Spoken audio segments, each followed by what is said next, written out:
Une semaine déjà, ou seulement, cela dépend de quel bout de la lorgnette on regarde et ressent cet exercice harassant et exaltant, inédit d'une campagne anticipée de 3 semaines, 41 listes. Du jamais vu au petit pays où on avait certes frôlé une fois un tableau de vin, mais là tous les records sont tombés.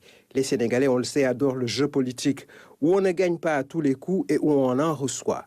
Il n'y a qu'à voir le nombre de partis astronomiques rapportés à la population générale, plus encore au corps électoral. Une semaine donc écoulée, soit un tiers-temps pour emprunter au beat soccer. Des évidences sont notables. On est loin d'un équilibre des forces, même si tout le monde a 3 minutes à la télé. Qu'il s'agisse de partis en solo risqués ou de super coalitions ennemies jurées d'hier, devenus des amoureux transis, des couples de raison plus que de cœur dans une paix des braves, par pur calcul politicien. Allez, on va dire gentiment, par stratégie politique dont ils ont la formule secrète pour ne fâcher personne.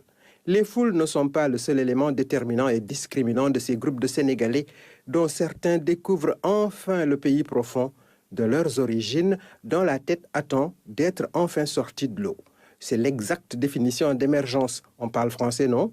Les moyens sont visiblement incomparables entre des caravanes qui se risquent sur les pistes de moyens du bord et celles de bagnoles rutilantes haut de gamme avec sono HD et clim. Il y a bien une différence et une distance. Quant au discours, ils sont souvent populistes, creux, naïfs et décousus, adossés à aucun programme, à quelques exceptions. Cela dit, tous nous promettent comme toujours un Sénégal de rêve. Si vous n'avez pas remarqué, on court derrière depuis 64 ans. La plupart de ces acteurs en quête d'électeurs n'avaient pas encore vu le jour. Alors, ce beau jour tant rêvé serait donc tout proche, maintenant que l'on a pétrole, gaz, titane, zircon, plus de phosphate, or, métal précieux des dieux dont on se demande où diable il passe et à qui il a profité jusque-là.